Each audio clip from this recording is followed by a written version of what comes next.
ಸಖತ್ ಖಾರ ಬಣ್ಣ ಮತ್ತು ರುಚಿ ಆಚಿ ಚಿಲ್ಲಿ ಪೌಡರ್. 8ರಿಂದ ಬೆಳಗಾವಿಯಲ್ಲಿ ಚಳಿಗಾಲ ಅಧಿವೇಶನಕ್ಕೆ ಜಿಲ್ಲಾಡಳಿತ ಮತ್ತು ಪೊಲೀಸ್ ಇಲಾಖೆ, ಜಿಲ್ಲಾ ಪಂಚಾಯತಿ ಎಲ್ಲ ರೀತಿಯಾದಂತಹ ಸಿದ್ಧತೆಗಳನ್ನು ನಡೆಸ್ತಾ ಇದೆ. ಅದರ ಜೊತೆಗೆ ಖುದ್ದು ಅಧಿಕಾರಿಗಳೇ ಬಂದು ಪ್ರತಿಯೊಂದು ಹಂತದ ಏನು ಸಿದ್ಧತೆಗಳನ್ನು ಈಗಾಗಲೇ ಪರಿಶೀಲನೆ ಮಾಡ್ತಾ ಇರುವಂಥದ್ದು.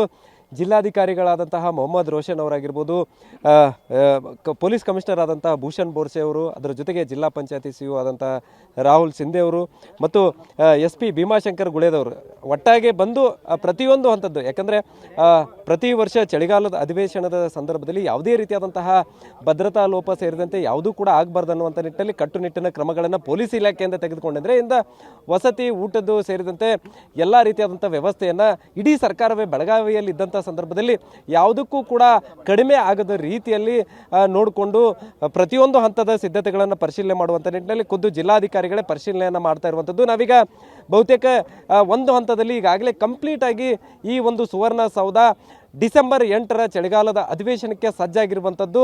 ಸೊ ಈಗಾಗಲೇ ಒಂದು ಹಂತದಲ್ಲಿ ವಸತಿ ಸೇರಿದಂತೆ ಊಟದ ವ್ಯವಸ್ಥೆ ಎಲ್ಲವೂ ಕೂಡ ಈಗಾಗಲೇ ಆಗಿದ್ದಾವೆ. ಅದರ ಜೊತೆಗೆ ಈ ಒಂದು ಸುವರ್ಣಸೌಧದ ಮುಂಭಾಗದಲ್ಲಿ ಗಾರ್ಡನ್ ಇದೇ ಮೊದಲೇ ಬಾರಿಗೆ ಉದ್ಘಾಟನೆ DCM ಅವರು ಕೂಡ ಮಾಡ್ತಾ ಇದ್ದಾರೆ. ನಮ್ಮ ಜೊತೆಗೆ DC ಅವರಿದ್ದಾರೆ, ಅವ್ರನ್ನ ಮಾತಾಡಿಸ್ತೇನೆ ಯಾವ ರೀತಿಯಾದಂತಹ ಸಿದ್ಧತೆಗಳನ್ನು ಮಾಡಿದ್ದಾರೆ ಅನ್ನುವಂಥ ನಿಟ್ಟಿನಲ್ಲಿ. ಸರಿಗ ಯಾವ ರೀತಿಯಾಗಿ ಡಿಸೆಂಬರ್ 8ರ ಚಳಿಗಾಲ ಅಧಿವೇಶನಕ್ಕೆ ಸಿದ್ಧತೆ ಆಗಿರುವಂಥದ್ದು ಸರ್? ಸಹದೇವರವರೇ, ಈ ವರ್ಷ ಎಲ್ಲ ರೀತಿಯ ಪೂರ್ವ ಸಿದ್ಧತೆಗಳನ್ನು ಮಾಡ್ಕೊಂಡಿದ್ದೀವಿ. ನಾನು, ನನ್ನ ಪೊಲೀಸ್ ಆಯುಕ್ತರು, SP ರವರು, CO ರವರು ಹಾಗೂ PWD ಇಲಾಖೆ, ವಿವಿಧ ಎಲ್ಲ ಇಲಾಖೆಗಳ ಮುಖ್ಯಸ್ಥರ ಜೊತೆ ಸರಿಸುಮಾರು 7-8 ಸಭೆಗಳನ್ನು ಮಾಡಿದ್ದೀವಿ. ಎಲ್ಲ ಸ್ಪಾಟ್ಗಳಿಗೆ ಹೋಗಿ ವೀಕ್ಷಣೆ ಮಾಡ್ತಾಯಿದ್ದೀವಿ. ಎಲ್ಲ VIP ಗಳು ಬರ್ತಾರೆ, ಸೀನಿಯರ್ ಅಧಿಕಾರಿಗಳು, ಕಿರಿಯ ಅಧಿಕಾರಿಗಳು ಬರ್ತಾರೆ. ಎಲ್ಲರಿಗೂ ವಸತಿ ವ್ಯವಸ್ಥೆ ಮಾಡಬೇಕು, ಊಟದ ವ್ಯವಸ್ಥೆ ಮಾಡಬೇಕು, ಗಾಡಿಗಳನ್ನು ನಾವು ಅರೇಂಜ್ ಮಾಡಬೇಕು. ಎಲ್ಲ ರೀತಿಯ ವ್ಯವಸ್ಥೆಗಳಿಗೆ ವಿವಿಧ ಉಪಸಮಿತಿಗಳನ್ನು ನಾವು ರಚನೆ ಮಾಡ್ಕೊಂಡಿದ್ದೀವಿ. ಉದಾಹರಣೆಗೆ ವಸತಿ ಸಮಿತಿನಲ್ಲಿ ಈ ವರ್ಷ 3,000 ಕೊಠಡಿಗಳನ್ನು ನಾವು ತಗೊಳ್ತಾ ಇದ್ದೀವಿ.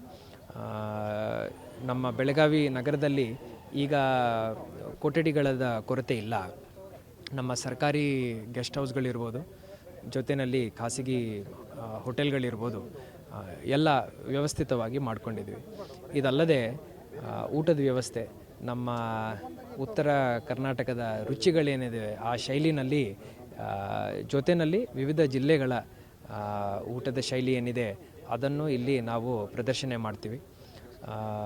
ಅದಲ್ಲದೆ ಈ ಸತಿ ಲಾ ಆ್ಯಂಡ್ ಆರ್ಡರ್ ಮೇಲೆ ಬಹಳ ಫೋಕಸ್ ಮಾಡ್ತಾಯಿದ್ದೀವಿ. ನಾನು, ನನ್ನ ಪೊಲೀಸ್ ಆಯುಕ್ತರು, SP ರವರು ಎಲ್ಲ ಸ್ಪಾಟ್ಗಳಿಗೆ ಖುದ್ದಾಗಿ ಹೋಗಿ ವೀಕ್ಷಣೆ ಮಾಡ್ತಾಯಿದ್ದೀವಿ. 7,000ರಿಂದ 8,000 ಜನ ಪೊಲೀಸ್ ಸಿಬ್ಬಂದಿಗಳನ್ನು ನಾವು ನಿಯೋಜನೆ ಮಾಡ್ಕೊಳ್ತಾ ಇದ್ದೀವಿ. ಮೊನ್ನೆ ರೆಡ್ ಫೋರ್ಟಲ್ಲಿನೂ ದುರದೃಷ್ಟವಶಾತ್ತು ಒಂದು ಇನ್ಸಿಡೆಂಟ್ ಆಗಿದೆ. ಸೊ ಆ ನಿಟ್ಟಿನಲ್ಲಿ ಪೊಲೀಸ್ ಬಂದೋಬಸ್ತನ್ನು ನಾವು ಬಿಗಿ ಮಾಡ್ತಾಯಿದ್ದೀವಿ. ಅದಲ್ಲದೆ ನಮ್ಮ ಚಳಿಗಾಲದ ಅಧಿವೇಶನ ಸಮಯದಲ್ಲಿ ಸುಮಾರು ಪ್ರತಿಭಟನೆಗಳಾಗ್ತಾ ಇರ್ತವೆ. ಸೊ ಈ ವರ್ಷ ಘನ ಸರ್ಕಾರದಿಂದ ಕಬ್ಬು ಬೆಳೆಗಾರರಿಗೆ ಹಾಗೂ ಗೋವಿನ ಜೋಳ ಬೆಳೆಗಾರರಿಗೆ ಒಂದು ಸೂಕ್ತ ಪರಿಹಾರ ಸಿಕ್ಕಿದೆ. ಮಾನ್ಯ ಮುಖ್ಯಮಂತ್ರಿಗಳು ಬೆಳೆ ಘೋಷಣೆ ಮಾಡಿದ್ದಾರೆ. ಸೊ ಅದರ ಜೊತೆಯಲ್ಲಿ ಅಡಿಷ್ನಲ್ ಪರಿಹಾರ ಘೋಷಣೆಯೂ ಏನು ಅತಿವೃಷ್ಟಿ ಆಗಿದೆ ಆ ಸಂದರ್ಭದಲ್ಲಿ ಅವರು ಘೋಷಣೆ ಮಾಡಿದ್ದಾರೆ. ಆ ಎಲ್ಲ ದುಡ್ಡು ರೈತರಿಗೆ ಸಿಗ್ತಾ ಇದೆ. ಈ ನಿಟ್ಟಿನಲ್ಲಿ ರೈತರದ್ದು ಬೇಡಿಕೆಗಳು ಬಹಳಷ್ಟು ಕಡಿಮೆ ಆಗುತ್ತೆ ಅಂತ ಹೇಳಿ ನನ್ನ ನಂಬಿಕೆ ಇದೆ. ಅದಲ್ಲದೆ ಈಗ ವಿವಿಧ ಸಂಘ ಸಂಸ್ಥೆಗಳ ಜೊತೆ ನಾವು ಮಾತುಕತೆಯಲ್ಲಿದ್ದೀವಿ. ಯಾವುದೇ ಪ್ರತಿಭಟನೆ ಇರಲಿ ಅವ್ರು ಮಾಡ್ಬೋದು, ಆದರೆ ಎಷ್ಟು ಜನ, ಯಾವಾಗ, ಹೆಂಗೆ ಬರ್ತಾರೆ ಆ ಮಾಹಿತಿಯನ್ನು ನಮಗೆ ಮುಂಚಿತವಾಗಿ ಜಿಲ್ಲಾಡಳಿತಕ್ಕಿರ್ಬೋದು, ಪೊಲೀಸ್ ಆಯುಕ್ತರಿಗಿರ್ಬೋದು ಮುಂಚಿತವಾಗಿ ಅವ್ರು ಹೇಳಬೇಕಂತ ಹೇಳಿ ನಾವು ಎಲ್ಲರಿಗೂ ಹೇಳ್ತಾ ಇದ್ದೀವಿ. ತಮ್ಮ ಪ್ರೇಕ್ಷಕರಿಗೂ ತಮ್ಮ TV9 ಮುಖಾಂತರನೂ ನಾನು ಇದೇ ಮಾತು ಹೇಳಲಿಕ್ಕೆ ಬಯಸುತ್ತೇನೆ.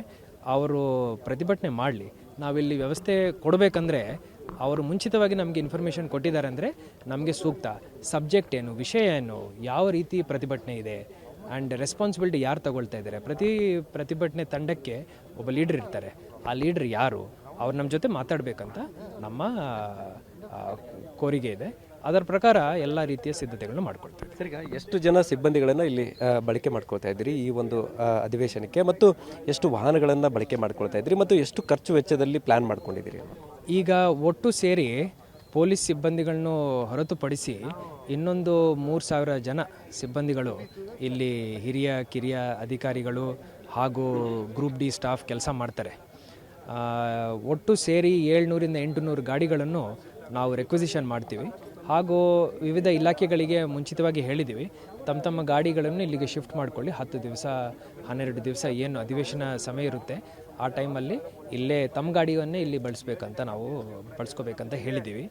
ಇದಲ್ಲದೆ ಈಗ ಹಿಂದಿನ ವರ್ಷ ಎಷ್ಟು ನಾವು ಖರ್ಚು ಮಾಡಿದ್ದೀವೋ ಅದಕ್ಕೆ ಒಂದು 10% ಇಯರ್ ಆನ್ ಇಯರ್ ಇನ್ಕ್ರೀಸ್ ಇಟ್ಕೊಂಡು ಅಷ್ಟು ಬಡ್ಜೆಟ್ ನಾವು ಕಳಿಸಿದ್ವಿ. ಸೊ ನಮ್ಮ ಸೈಡಿಂದ ಒಂದು 15-16 ಕೋಟಿ ರೂಪಾಯಿ ವೆಚ್ಚವನ್ನು ಪ್ರಪೋಸ್ ಮಾಡಿದ್ದೀವಿ. ಅದರಲ್ಲಿ ನಾವು ಮುಕ್ತಾಯ ಮಾಡ್ಕೊಳ್ತೀವಿ. ಅದನ್ನು ಹೊರತುಪಡಿಸಿ ಪೊಲೀಸ್ ಸಿಬ್ಬಂದಿಗಳಿಗೆ ಸಪ್ರೇಟ್ ಒಂದು ಬಡ್ಜೆಟ್ ಸಿಗುತ್ತೆ, ಅದೊಂದು 5 ಕೋಟಿ ಇರ್ಬೋದು. PWDಗೆ ಒಂದು 2 ಕೋಟಿ 3 ಕೋಟಿ ತನಕ ಬರ್ಬೋದು. ಒಟ್ಟು ಹಿಂದಿನ ವರ್ಷಕ್ಕೆ ಹೋಲಿಸಿದ್ದೀವಿ ಅಂದರೆ ಬಹುಶಃ ಒಂದು 50-60 ಲಕ್ಷ ಜಾಸ್ತಿ ಆಗ್ಬೋದು. ಆದರೆ ಆ ಬಡ್ಜೆಟ್ ನಮಗೆ ಸಿಗುತ್ತೆ. 4G